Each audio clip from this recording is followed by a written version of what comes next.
Boo. Alright, that was absolutely terrible, but fortunately for you, the following movies are much better at jump scares than I am. I'm Josh from What Culture Horror, and these are 10 more horror movie jump scares you'll never forget. Number 10. Carrie, Guess Who's Back. An oldie but a goldie to start with, for many the jump scare that bookends Brian De Palma's iconic Carrie is as good as it gets. After a pig blood drenched finale that sees Carrie burn down her school, kill a load of people and crucify her own mother, her reign of revenge comes to a close as she herself is crushed to death in the family home. The epilogue then cuts to the only survivor of the mayhem, Sue, visiting Carrie's grave, feeling somewhat responsible for everything that's just happened. Just as she goes to put flowers against the pile of rubble though, Carrie's bloody hand rises up and grabs Sue, who promptly wakes up from what turns out to be a nightmare. Whether Carrie is really dead or not though is kind of irrelevant. The fact of the matter is she's not a spirit that this one survivor is going to be able to forget anytime soon.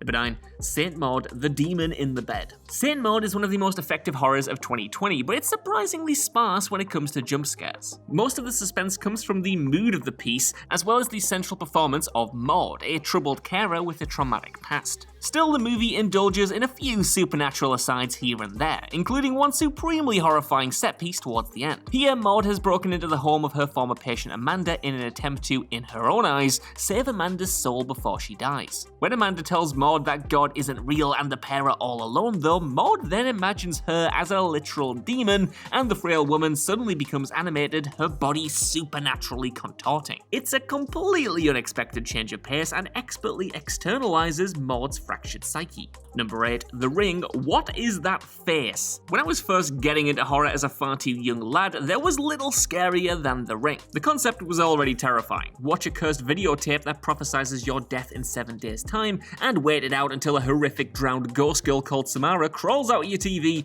and literally scares you to death. But there's actually a scarier, more unexpected jump scare that comes far earlier in the movie, in my eyes. After the mysterious deaths of teens Becca and Katie in the intro, there are a lot of unanswered questions as to just what the hell happened. Lead character and Katie's aunt Rachel is on the case though, and when discussing the incident, the conversation switches to how the victims were found. Talking about the state of the bodies, Katie's mother ominously says that she saw her face, while the movie then suddenly cuts to the body being found and the horrific mangled face of her daughter. It's only on screen for like a split second, but it's an image sure to be seared into your brain for years to come. Number 7. Lights Out, Don't Turn Off the Lamp. Alright, I've snuck this entry in here like a terrifying Trojan horse, which, now that I think about it, is essentially just a real-world jump scare, isn't it? Because I'm not talking about the Lights Out feature-length movie here, but actually the short film that preceded it. While the theatrical release still has plenty of jumps and is still a pretty good movie, there's something that bit more unnerving and raw about the amateur short from the same director. Both movies generally tell the tale of a monster who only appears when there's no light,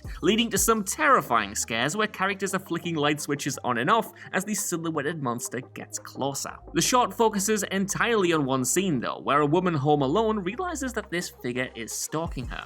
As tensions escalate, she runs to her bed and escapes under the covers, like we all would. Thinking she's now safe, she slowly pulls them off and looks around, only to hear something crawl up next to her.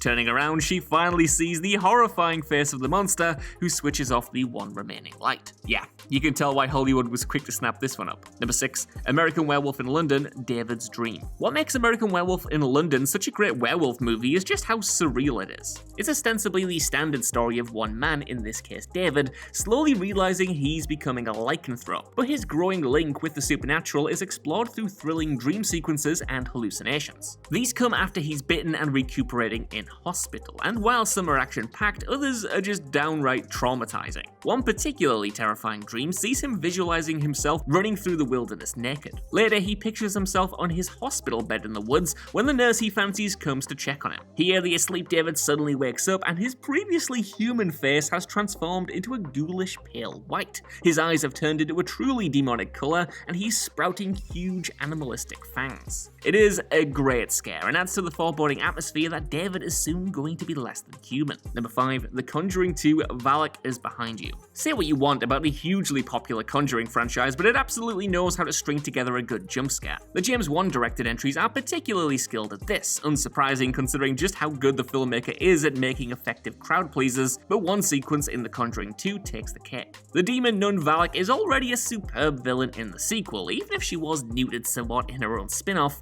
to the point where even her visage alone is enough to give you chills. Not being as much of a baby as I am though, Ed Warren actually ends up painting the spirit after wife Lorraine realizes she has some kind of connection to it. And even worse, they just keep this painting around the house. Crazy. One sequence later on sees Lorraine investigating spooky noises around the house, being lured into the room with the painting by a haunting piece of music. And for the rest of the scene, the painting is just there in the background. You know, something is going to happen at some point, but it doesn't make it any better when the real Valak appears in its place.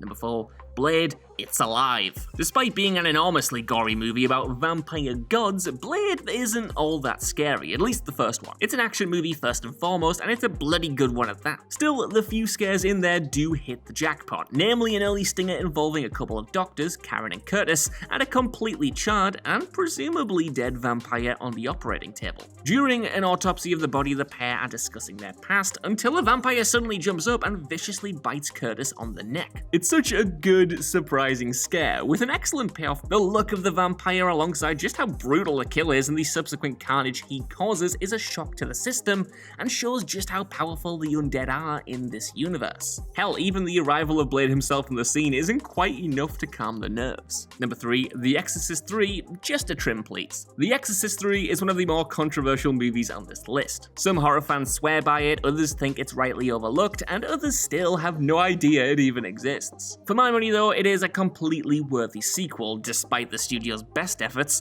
and it just so happens to feature one of the most infamous jump scares of all time. A minute-long take, all shot from one static perspective, the long shot follows a nurse locking up for the night. It's a quiet scene initially, with only the fumbling of keys and the shutting of doors causing any noise, but that only keeps us alert and clued in to each and every detail. And as she locks the final door, a figure in white suddenly bursts out, wielding a pair of shears as the camera zooms in and the soundtrack kicks into gear. It's the way that every filmmaking technique established across the past 50 seconds is just upended instantly to accentuate the scare that makes it so damn good and so damn jarring.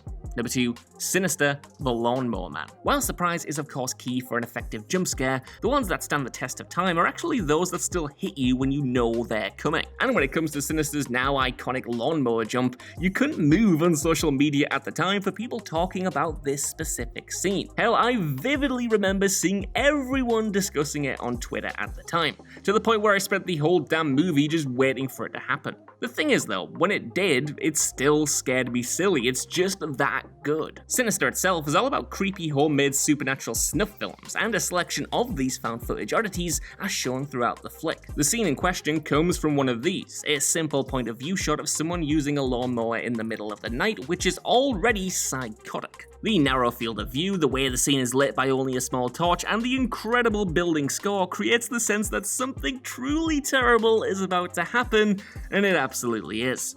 As the lawnmower picks up speed, you suddenly see that it's aiming straight for a subdued person's face, and the soundtrack gives off a huge shriek just before it connects. Ugh, no thank you. Number 1, Mulholland Drive, The Dumpster Dream. The Mulholland Drive Dumpster Dream features my favorite jump scare of all time, period. Seriously. I love this thing, I can't get enough, even though it's bad for my health. David Lynch is, of course, a master filmmaker, and the great thing about this scene in particular is that it actually spells out exactly what's going to happen, and yet it's still terrifying when you see it. It's quite simple as well. It concerns two people in a diner, one of whom, Dan, is explaining a nightmare he had the previous night to a pal. He describes what went down. The pair were in the diner they're currently in, both frightened, and compelled to seek out a man out back who's apparently controlling the dream. The partner is initially unconvinced, but slowly becomes worried himself as to who or what might be out there. In an attempt to prove that it's only a dream, they both go to where the man is supposed to be. As they approach, the tension builds, and the monster, who by the way looks exactly like me after 5 days at a music festival, appears from behind the wall in a startling scare. Dan subsequently doubles over in fear, and, well, you do too.